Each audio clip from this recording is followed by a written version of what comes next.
Се поголемиот број заразени со новиот коронавирус надвор од Кина ги зголемува стравовите дека епидемијата може да достигне ниво на пандемија. Најголемиот број заразени и починати се уште се концентрирани во Кина, но се поголем е бројот на заразени во Јужна Кореја, Италија и Иран. Околу 77.000 се заразени во Кина, од кои 2600 починаа, но дури 1200 случаи има во други 30 земји, каде веќе има 20 смртни случаи. Афганистан, Кувајт и Бахрейн денеска ги пријавија првите инфицирани и во трите случаи станува збор за патници кои се вратиле од Иран. Официјалните податоци од Иран покажуваат најмалку 61 заразен, од кои 12 веќе почина, што е поттикна Турција веднаш да презеде мерки. Bakanlığımız bünyesinde görev yapan bilim kurulumuzun önerisiyle tavsiye kararları kapsamında sınır hareketliliğinin azaltılması noktasında ilave tedbirlere ihtiyaç duyuldu.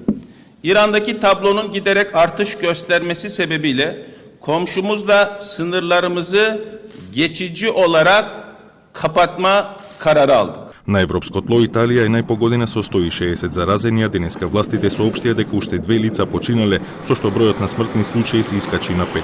Дел од европските земји почнаа да преземаат мерки. Италијански воз со часови беше запрен на границата со Австрија поради 2 германски државјанки за кои постоело сомнеж дека се заразени.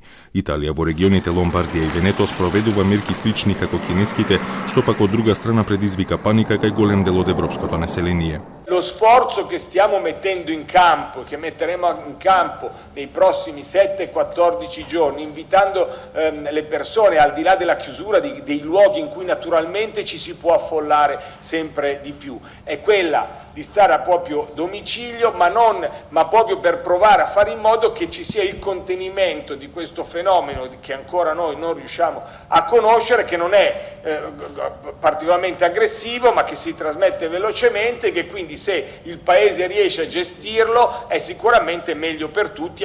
Поради се поголемата паника, Европската комисија побара секоја одлука да се заснова на научни докази. We've been following the developing situation in Italy very closely over this weekend.